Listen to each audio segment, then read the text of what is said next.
এক নম্বর প্রশ্ন, most important question এটা। বলেছে দেখো 5 কিলোমিটার পরিধি বিশিষ্ট বৃত্তাকার পথের একই স্থান হইতে একই সময়ে একই দিকে চলতে শুরু করে এ ঘন্টায় 2.5 কিলোমিটার, বি 3 কিলোমিটার এবং সি 2 কিলোমিটার বেগে চলে। কতক্ষণ পরে তারা আবার পুনরায় যাত্রাস্থানে এসে মিলিত হবে? অর্থাৎ মনে করো একটা সার্কুলার পথ রয়েছে, বৃত্তাকার একটা পথ, এখান থেকে তারা যদি যাত্রা শুরু করে কখন এসে আবার পুনরায় একই স্থানে মিলিত হবে? তোমাদেরকে বলে দিই, এই প্রশ্নগুলো রিসেন্ট খুবই আসছে পরীক্ষায়, এবং এই প্রশ্নগুলো সমাধান কিভাবে করব, জাস্ট লসাগু করব, তারা যে সময়টা নেবে পুরো এক পাক ঘুরতে সেই সময়ের লসাগু। বাট আমাদের এখানে দেখো সময় দেওয়া নেই, গতিবেগ দেওয়া আছে। আমরা কি জানি? Time is equal to total distance divided by speed. তাহলে টোটাল ডিস্টেন্স এর ক্ষেত্রে দেখো কত সময় লাগবে? এর ক্ষেত্রে সময় লাগছে কি, দেখো টোটাল 5 কিলোমিটার যাবে, পুরো এক পাক ঘুরবে, পুরো এক পাক ঘুরতে 5 কিলোমিটার যেতে হবে তাকে, সময় লাগবে কত? তার যদি গতিবেগ 2.5 হয়, 2.5 অর্থাৎ 2 × 1/2, তার মানে 2 × 2 = 4 আর 1 × 5/2, এটাই তো। তাহলে এর সময় লাগবে কতটা? Total distance 5 kilometre divided by speed হচ্ছে 5/2, 5/2টা যাচ্ছে ওপরে, অর্থাৎ হয়ে যাচ্ছে কত? 2। তারপরে বি এর কতটা সময় লাগছে? বি যাচ্ছে টোটাল দেখো 5 কিলোমিটার, গতিবেগ কত? 3 কিলোমিটার/আওয়ার, তাহলে এত ঘন্টাই লাগছে। আর কিছু করছি না, এটাকে ভাগ করতে যাওয়ার দরকার নেই। সি এর সময় লাগবে কত? 5 কিলোমিটার, গতিবেগ 2 কিলোমিটার, তাহলে ডিস্টেন্স বাই স্পিড হয়ে গেল। এবার আমরা লসাগু বের করে নিচ্ছি, এলসিএম অফ 2, 5/3 অ্যান্ড কত রয়েছে? 5/2। ঠিক আছে, এদের লসাগু করলে কত হবে? দেখো নিচে 3 আর 2 এর গসাগু হবে, গসাগু 1, উপরে 2 এবং 5 এর লসাগু কত? 5 × 2 = 10, তাহলে হয়ে গেল 10 আওয়ার্স। ঠিক আছে, অর্থাৎ 10 ঘন্টা হয়ে যাচ্ছে কারেক্ট অ্যান্সার। একদমই সহজ পদ্ধতিতে আমরা সলভ করলাম এবং অত্যন্ত ইম্পর্ট্যান্ট কোশ্চেন কিন্তু ছিল এটা তোমাদের পরীক্ষার জন্য। আশা করি প্রত্যেকে বুঝতে পেরেছো।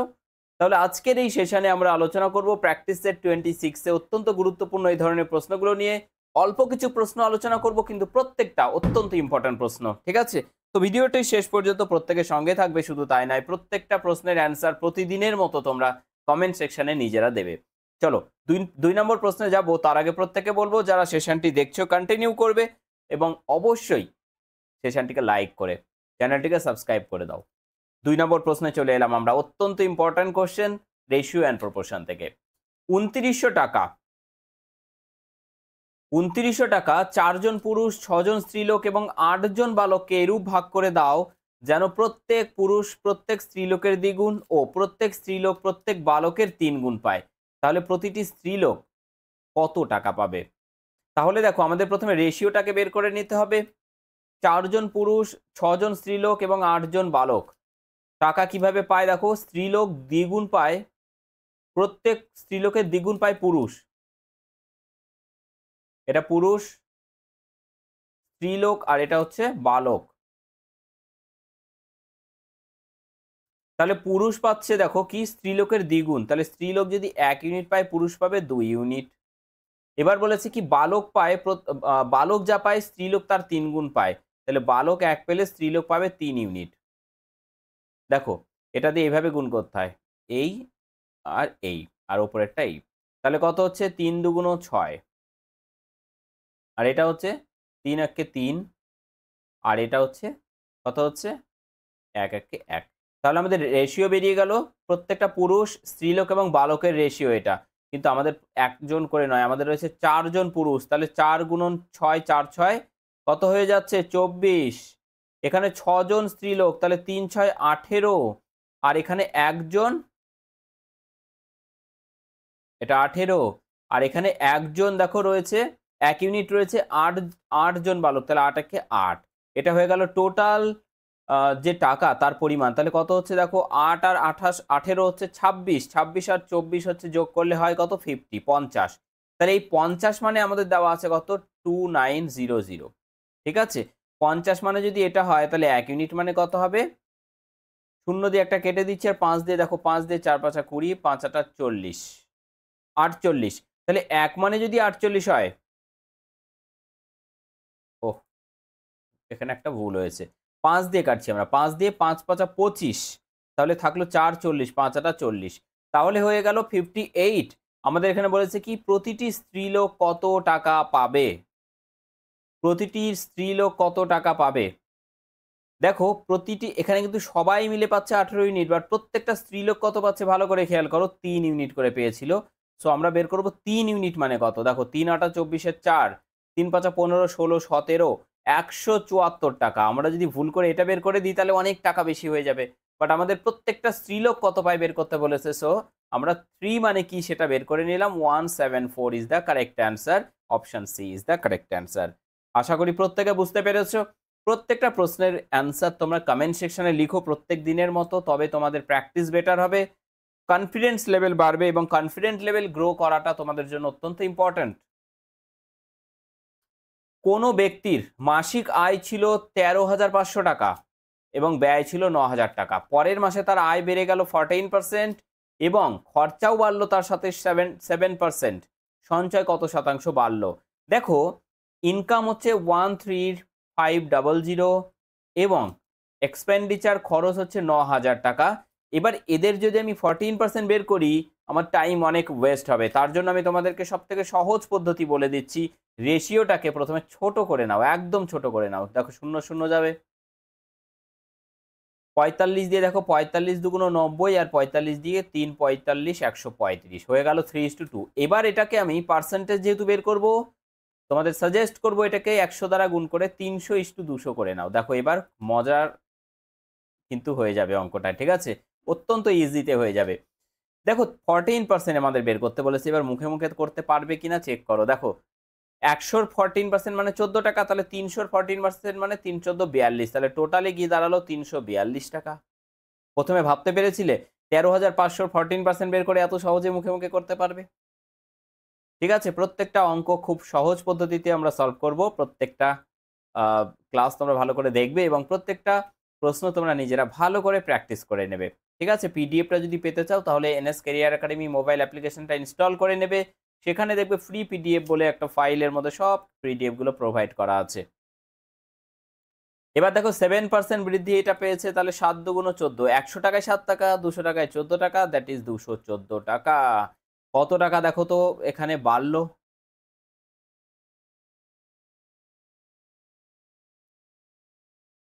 কি বলেছে? সঞ্চয় কত শতাংশ বৃদ্ধি পেয়েছে? তাহলে এটা আমাদের হচ্ছে এক্সপেন্ডিচার, খরচ, আর এটা হচ্ছে ইনকাম। তাহলে এখান থেকে কত টাকা সেভিংস হচ্ছে? 342 আর এখানে হচ্ছে 214, তাহলে হচ্ছে 8, হাতের এক আসবে এখানে 2, 28,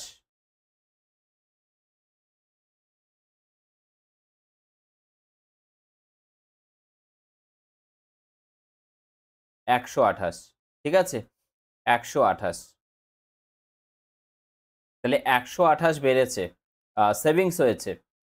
ঠিক আছে, আচ্ছা 14% বৃদ্ধি পেয়েছে, এত পার্সেন্ট বৃদ্ধি পেয়েছে, তার সঞ্চয় কত শতাংশ বৃদ্ধি পেয়েছে? আচ্ছা আগে সঞ্চয় কত ছিল সেটা তো আমাদের জানতে হবে। দেখো আগে আমাদের এখানে ছিল 200 টাকা তার এক্সপেন্ডিচার খরচ, এটা ছিল তার ইনকাম, তাহলে খরচ বাদ দিয়ে দাও, পড়ে থাকলো কত? 100 টাকা। তাহলে আগে ছিল আমার 100 টাকা, এখন হচ্ছে আমার 128 টাকা সেভিংস। 100 টাকা আগে ছিল সেভিংস, এখন হচ্ছে 128 টাকা সেভিংস, তাহলে কত টাকা বাড়লো? 28 টাকা বাড়লো, that is 28% is the correct answer. একদম সহজ পদ্ধতি হলো এটা, সব থেকে সহজ পদ্ধতি, এর থেকে সহজ পদ্ধতিতে এই প্রশ্ন হবে না। ঠিক আছে, অত্যন্ত কিন্তু গুরুত্বপূর্ণ প্রশ্ন এগুলো, প্রত্যেকটা গুরুত্বপূর্ণ প্রশ্ন আজকের সেশনে তোমরা দেখতে পাবে। এ এক্সপ্রেস, এ এক্সপ্রেস দেখো 14টা 20, তার মানে কি 14টা, সরি 30, তার মানে কি ট্রেনের টাইম এটা, তার মানে হচ্ছে দুপুর 2:30, 2:30 PM 60 কিলোমিটার প্রতি ঘন্টা গতিবেগে দিল্লি থেকে মুম্বাইয়ের উদ্দেশ্যে রওনা দেয় এ এক্সপ্রেস। এবারে বি এক্সপ্রেস একই দিনে 16:30, 16:30 মানে বিকেল 4:30 PM 80 কিলোমিটার প্রতি ঘন্টা গতিবেগে রওনা দিয়েছে একই দিকে। দিল্লি থেকে মুম্বাইয়ের উদ্দেশ্যে, তাহলে দিল্লি থেকে কত দূরে ট্রেন দুটি মিলিত হবে, স্টপেজের কথা বাদ দেওয়ার কথা বলা হয়েছে। তাহলে দেখো প্রথমে এই ট্রেনটা বাড়তি কতটা সময় পেল, প্রথম ট্রেনটা 2 ঘন্টা, তাই না? 2 ঘন্টায় তাহলে প্রথম ট্রেন কতটা ডিস্টেন্স এগিয়ে গেছিল, 60 কিলোমিটার প্রতি ঘন্টা গতিবেগ নিয়ে, তাহলে 60 গুণন 2 ঘন্টায় 120 কিলোমিটার অলরেডি এগিয়ে গিয়েছে। এই ডিস্টেন্সটা কভার করলেই তারা মিট করে নেবে। এবার পরের ট্রেনটা মনে করো যাত্রা শুরু করলো, ট্রেন হোক বা কি আছে, এক্সপ্রেস। আচ্ছা, তাহলে পরের ট্রেনটা এক্সপ্রেস ট্রেন আর কি 80 কিলোমিটার গতিতে যাচ্ছে, তাহলে একই দিকে যাচ্ছে, রিলেটিভ স্পিড কত হবে, রিলেটিভ স্পিড হয়ে যাবে 80 - 60 হয়ে যাবে 20 কিলোমিটার পার আওয়ার। তাহলে এই ডিস্টেন্স কভার করতে টাইম কতটা লাগবে, 120 ডিভাইডেড বাই 20, অর্থাৎ লাগছে 6 ঘন্টা। এই 6 ঘন্টায় দ্বিতীয় ট্রেনটা কতটা গেল, সেটাই ডিস্টেন্স। দেখো ডিস্টেন্স ইকুয়াল টু তাহলে কত হচ্ছে, 80 গুণন 6, 480। দেখতে পাচ্ছ প্রত্যেকে? Yes, 480 kilometre. তাহলে আমাদের অ্যান্সার হয়ে যাচ্ছে অপশন বি, 480 কিলোমিটার দূরে গিয়ে তারপরে তারা মিট করেছে। অত্যন্ত সুন্দর প্রশ্ন এবং ইম্পর্টেন্ট কোশ্চেন। 5 নম্বর প্রশ্ন, 80 মিটার ব্যাসের একটি বৃত্তাকার পার্কে সর্বাধিক আয়তনের একটি বর্গাকার আকৃতির খেলার মাঠ রয়েছে। খেলার মাঠের ক্ষেত্রফল কত বর্গমিটার? 80 মিটার ব্যাসের একটি বৃত্তাকার পার্কে, তাহলে এটা যদি একটা বৃত্তাকার পার্ক হয়, এর যদি ব্যাস 80 মিটার হয়, সর্বাধিক আয়তনের একটি বর্গাকার আকৃতির খেলার মাঠ রয়েছে, খেলার মাঠের ক্ষেত্রফল কত?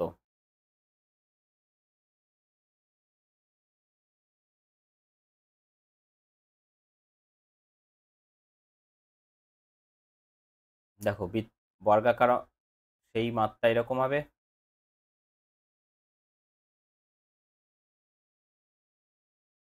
ঠিক আছে?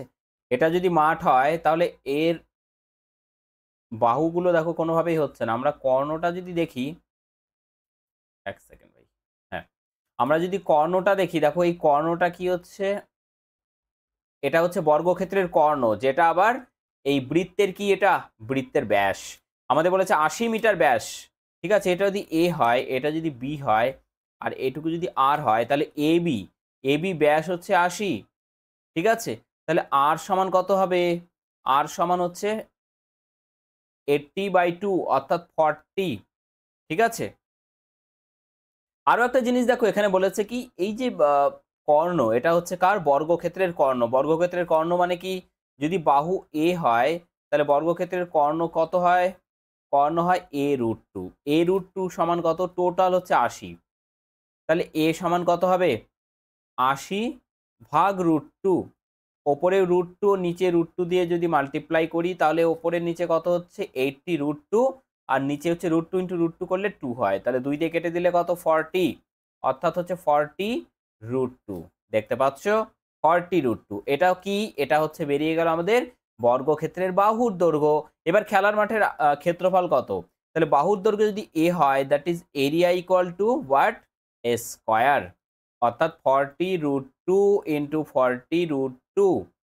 দেখো 40 × 40 মানে 1600, ইন্টু √2 মানে 2, তাহলে 3200। 3200 কোথায় রয়েছে, অপশান এ তে রয়েছে। অত্যন্ত সহজভাবে কিন্তু আমরা চেষ্টা করলাম এটা বোঝার। আমাদের এখানে এই আর এর মানটা কোথাও প্রয়োজন হচ্ছে না, ঠিক আছে? আমাদের আর এর মানটা কোথাও লাগছে না। তোমরা চাইলে এটা নাও করতে পারো, কোনো অসুবিধা নেই, কারণ এটা আমাদের কোথাও প্রয়োজনই নেই, ঠিক আছে? তাহলে বুঝতে পারলে প্রত্যেককে কিভাবে আমরা সলভ করলাম এই প্রশ্নটা। চলে যাবো আমরা নেক্সট প্রশ্নে, 6 নম্বর প্রশ্নে। তার আগে প্রত্যেককে বলবো, দেখো তোমাদের মধ্যে অনেকেই প্রিপারেশন করছো ডাব্লিউবিপি, কেপির, এবং এর আগের বছরে আমরা দেখেছি অনেকে কেপি ডাব্লিউবিপির ফাইনাল মেরিট লিস্ট থেকে ছিটকে গিয়েছো 0.5 এর জন্য, কেউ 0.25 এর জন্য, মানে অত্যন্ত প্যাথেটিক, ঠিক আছে? তো প্রত্যেককে বলবো, যদি ম্যাথস থেকে তোমরা নিজেকে স্ট্রং তৈরি করতে পারো এবং কিছু নাম্বার যদি তোমরা বেশি ক্যারি করতে পারো, দেন তোমাদের কিন্তু ফাইনাল সিলেকশন নিশ্চিত হয়ে যাবে, অর্থাৎ পুলিশ হবার স্বপ্ন পূরণ কিন্তু তোমাদের হবে। তো অবশ্যই আমাদের এই কোর্সে তোমরা যুক্ত হলে ফাউন্ডেশন ব্যাচের এই 2.0-তে টপিক ওয়াইজ তোমরা ম্যাথস পাবে, তারপর ইম্পর্ট্যান্ট কোশ্চেন্স নিয়ে ডিসকাশন হবে, যা তোমাদের ডেফিনেটলি হেল্প করবে ম্যাক্সিমাম স্কোর করতে। এবং শুধু তাই নয়, প্রত্যেকটা লাইভ ক্লাসের সাথে রেকর্ড থাকবে, তার সাথে নিয়মিত কিন্তু অনলাইন মক টেস্ট পাবে, পিডিএফ, ক্লাস নোট, এভরিথিং কিন্তু এখানে তোমরা পেয়ে যাবে। এবং এই মুহূর্তে 43% অফে তোমরা যুক্ত হয়ে যেতে পারছো এই মুহূর্তে 599-এ। ঠিক আছে, 599-এ এই মুহূর্তে 43% অফ রয়েছে। কি করতে হবে? Just NS career academy mobile অ্যাপ্লিকেশনটা ইনস্টল করে নাও প্রত্যেকে নিজের ফোনে। কোনো ভগ্নাংশের লবকে যদি 25% বাড়ানো যায়, হরকে 20% কমানো যায়, ভগ্নাংশ হয় এত। একদম সহজ নিয়মে যদি করা যায়, কি করব? যদি ইনিশিয়াল ভগ্নাংশ x/y হয়, দেখো কি করতে হয় এই কোশ্চেনগুলো। চিন্তার কোনো কারণ নেই, জাস্ট 25% বৃদ্ধি মানে যা থাকবে তার থেকে 100 বাড়িয়ে দেবে, 125 হয়ে গেল। আর এখানে কমানো বলেছে, তাহলে 100 মাইনাস 80, 20 মানে হচ্ছে 80 হয়ে গেল। এইটা সমান হচ্ছে দেওয়া আছে 5/8 হয়ে গেল। তাহলে x/y বের করতে হবে আমাদের। 5/8 ইন্টু হয়ে যাচ্ছে, ওপরে যাবে 80 আর নিচে আসবে 125। 5 দিয়ে দেখো 5 25 আর 8 দিয়ে 10। আর একবার কেটে দাও, 5 5 25 আর 5 দিয়ে 5 2 10, অর্থাৎ 2/5 is the correct answer. 2/5 is the correct answer. আশা করি প্রত্যেকে বুঝতে পেরেছো এবং সেশনটি অত্যন্ত ভালো লাগছে তোমাদের। যদি ভালো লাগে তাহলে অবশ্যই লাইক করবে প্রত্যেককে, তাহলে নেক্সট আরও বেটার ক্লাস আমি তোমাদের জন্য প্রোভাইড করতে পারবো। পিডিএফটা কিন্তু ডাউনলোড করে নেবে, এনএস ক্যারিয়ার একাডেমি অ্যাপে যাও, সেখান থেকে পিডিএফগুলো ডাউনলোড করে নেবে, কারণ পিডিএফগুলো থাকলে তোমরা কিন্তু অনায়াসেই সেগুলো প্র্যাকটিস করতে পারবে। একটি ট্রেন একটি টেলিগ্রাফ পোস্টকে 5 সেকেন্ডে এবং একটি 350 মিটার দীর্ঘ সেতুকে 12 সেকেন্ডে অতিক্রম করে। ট্রেনটির গতিবেগ কত কিলোমিটার প্রতি ঘন্টা? বলেছে একটি ট্রেন টেলিগ্রাফ পোস্টকে 5 সেকেন্ডে এবং সেতুকে 12 সেকেন্ডে। তাহলে 12 সেকেন্ডে যাচ্ছে কি 350 মিটারের সেতু প্লাস ট্রেনের নিজের দৈর্ঘ্য। আর 5 সেকেন্ডে কতটা যাচ্ছে? 5 সেকেন্ডে যাচ্ছে ট্রেন শুধু নিজের দৈর্ঘ্য, কারণ একটা পোস্টকে অতিক্রম করছে মানে ট্রেন নিজের দৈর্ঘ্যকে অতিক্রম করছে। ক্লিয়ার? তাহলে এখান থেকে সাবট্রাক্ট করে দাও, 12 থেকে 5 বিয়োগ করলে 7। 7 সেকেন্ডে তাহলে এটা বিয়োগ করলে কেটে যাবে, পড়ে থাকলো 350। 7 সেকেন্ডে যদি 350 যায়, 1 সেকেন্ডে কতটা যাবে? 7 দিয়ে ভাগ করে দাও, 50। তাহলে এটাই হয়ে গেল তার গতিবেগ। 50 metre per second is the speed of this train. তাহলে আমাদের কিলোমিটার পার আওয়ারে আনতে গেলে 18/5 দ্বারা মাল্টিপ্লাই তো করতে হবে ভাই। 5 10, তাহলে হয়ে যাচ্ছে 180 কিলোমিটার পার আওয়ার। ঠিক আছে, 180 কিলোমিটার পার আওয়ার, অত্যন্ত গতিবেগ বেশি ট্রেনের কিন্তু। আমরা চলে যাব পরবর্তী প্রশ্ন। কম্পাউন্ড ইন্টারেস্ট থেকে এখন তোমাদের এই ধরনের প্রশ্ন কিন্তু বেশি জিজ্ঞেস করা হয়, যেটা সরাসরি বার্ষিক চক্রবৃদ্ধি সুদ নয়, অর্ধবার্ষিক বা ষান্মাসিক এইরকম দেওয়া থাকে। 20,000 টাকা আমাদের রয়েছে, 20,000 টাকা 20% চক্রবৃদ্ধি সুদের হারে বিনিয়োগ করা হয়। সুদ যদি অর্ধবার্ষিক হয়, চক্রবৃদ্ধি হয়, তাহলে 2 বছর পরে সুদ কত হবে? দেখো, টাইম ইকুয়াল টু যেটা থাকে 2 বছর, সেটাকে মাল্টিপ্লাই করবে 2 দ্বারা, বিকজ অর্ধবার্ষিক বলেছে মানে ষান্মাসিক। ষান্মাসিক মানে কি স্যার? ষান্মাসিক মানে হচ্ছে বছরে দুটো ইনস্টলমেন্ট। দুটো ইনস্টলমেন্ট মানে 2 দ্বারা গুণ করবে, 4 বছর হয়ে গেল। আর রেট অফ ইন্টারেস্টকে কি করবে? 2 দ্বারা ভাগ করবে। 20 ছিল, ভাগ 2 মানে 10% হয়ে গেল। এবার তো সেই চেনা অঙ্ক হয়ে গেল। 10% 4 বছর, 1 2 3 4, তাহলে 10% মানে কত? 1/10। ঠিক আছে, এবার আমরা কি করব? 10% মানে 1/10 দিয়ে এখানে গুণ, তাহলে 10 দিয়ে মানে একটা শূন্য কেটে যাবে, কত থাকবে? 2000। এগুলোতে আর লেখার দরকার নেই, এখান থেকে এবার এ পেলাম আমরা। এবার বি বের করব, আবার 1/10 গুণ হবে, এখানে আসবে কত? 200। এগেইন 1/10 যদি গুণ করি, পড়ে থাকবে 20, এটা হয়ে গেল সি। আর একবার করো তাহলে ডি বেরিয়ে যাবে, 1/10 দ্বারা মাল্টিপ্লাই করো, কত? শুধু 2 থাকবে। তাহলে আমাদের কম্পাউন্ড ইন্টারেস্ট বের করতে বলেছে। ফর্মুলা কি? 4 বছরের ফর্মুলা মাথায় রাখবে, 4টে ভেরিয়েবল হবে, A B C D. 4a plus 6b plus 4c plus D. তাহলে এটা কত হচ্ছে? 4 দুগুণ 8000 প্লাস 6 দুগুণ 1200 প্লাস 4c মানে 4 দুগুণ 8 80 প্লাস ডি মানে হচ্ছে 2। তাহলে কত দাঁড়াচ্ছে দেখো? 8000।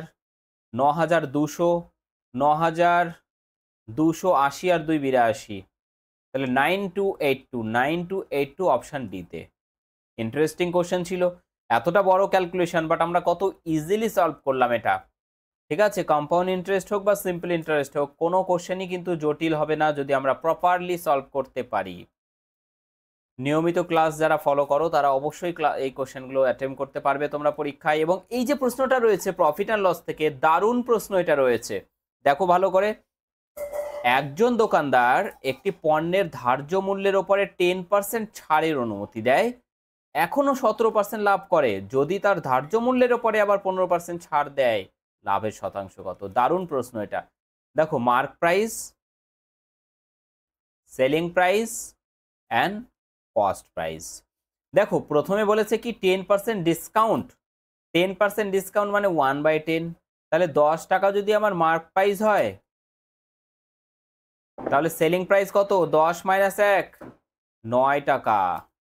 আরো গল্প আছে, এখানেই শেষ নয়।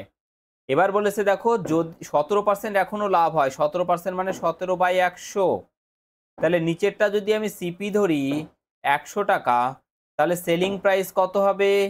17 টাকা লাভ, তাহলে 100 যোগ 17, 117, তাহলে সেলিং প্রাইসের জায়গায় 117। দেখো এখানে 9 আর এখানে 117, তাহলে 9 এর সাথে কত গুণ করতে হবে? 13। তাহলে এখানেও 13 দ্বারা মাল্টিপ্লাই করলে 100, 130, তাহলে হয়ে গেল 130, 117 আর 100।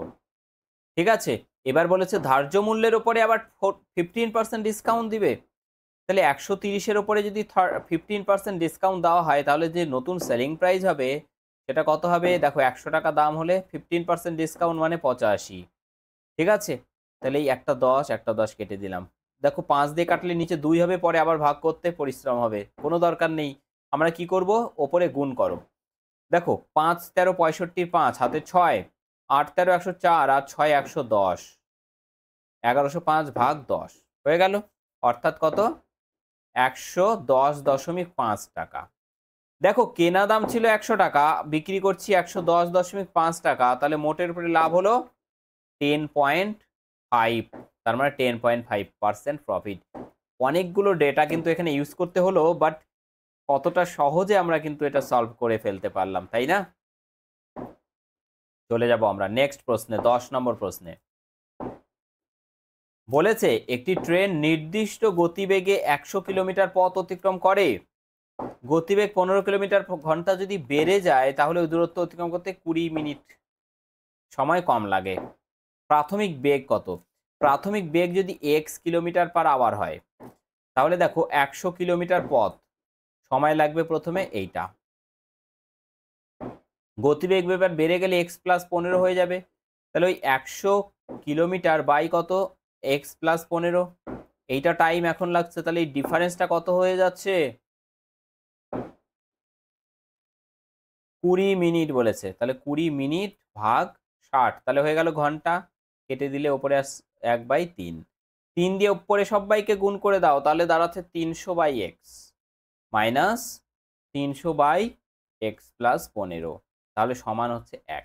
এইবার বলো আমাকে যে কোন অপশনটা চুজ করলে x এর ভ্যালু আমাদের এটা স্যাটিসফাই করবে। x এর ভ্যালু যদি 30 নিই, তাহলে x এর জায়গায় 30 বসালে কত হচ্ছে? 10 মাইনাস x 30 প্লাস 15 মানে 45, 45 দিয়ে 300-কে যদি আমরা ভাগ করি কত হয় দেখো তো? 15 দিয়ে 3 15 45, 15 দিয়ে 15 দুগুণ 30, 20, 3 দিয়ে তো আর যায় না, তাহলে হবে না। প্রথম অপশন ক্যান্সেল, কারণ ফ্র্যাকশন হয়ে যাচ্ছে এখানে। 45 যদি নেওয়া যায়, দেখো 45 দিয়ে 300-কে ভাগ করা যায় না, ফ্র্যাকশন আসে, এখনই দেখলাম, বাদ দাও। 75 যদি নিই আমি, 75 নিলে তারপরেও ফ্র্যাকশন থাকবে, 15 দিয়ে দেখো 5 15 75, 15 দিয়ে 20, 4 হচ্ছে, আর এখানে 80, 90, 0 2 কাটবে, 10 দিয়ে 9 দিয়ে 30-কে যাবে না, ফ্র্যাকশন থাকবে, তাই না? বুঝতে পারলে? 60 যদি নিই, দেখো 60 তো একটাই পড়ে রয়েছে, 60 দিয়ে তো হয়ে যাওয়া উচিত। 60 যদি নিই, 300/60 মানে হচ্ছে 5, মাইনাস 300/75 মানে তো এখনই দেখলাম 4, তাহলে বিয়োগ করলে হয়ে যাচ্ছে 1। বুঝতে পারলে? 300/75 তাহলে কত হচ্ছে 25 দিয়ে দেখো 12 আর 25 দিয়ে 3 3 দিয়ে কাটলে 4। তাহলে হয়ে গেল রাইট হ্যান্ড সাইডের সাথে ইকুয়াল হয়ে গেল, দেন আমাদের অ্যান্সার হয়ে গেল option D 60 kilometre per hour. Next question যেটা রয়েছে ডু ইট ইয়োরসেলফ, প্রত্যেক দিনের মতো এটা থাকবে তোমাদের জন্য বাড়ির কাজ। প্রত্যেকে এটার অ্যান্সার অবশ্যই প্রত্যেকে কমেন্ট করো, ঠিক আছে? প্রত্যেকে কমেন্ট করো যে এটার অ্যান্সার কত হবে, ঠিক আছে? দেখা হবে আগামীকাল ঠিক রাত্রি 9টায়। প্রত্যেকে ভালো থাকবে, ততক্ষণের জন্য প্রত্যেকে ভালো থাকো, সুস্থ থাকো। Thank you.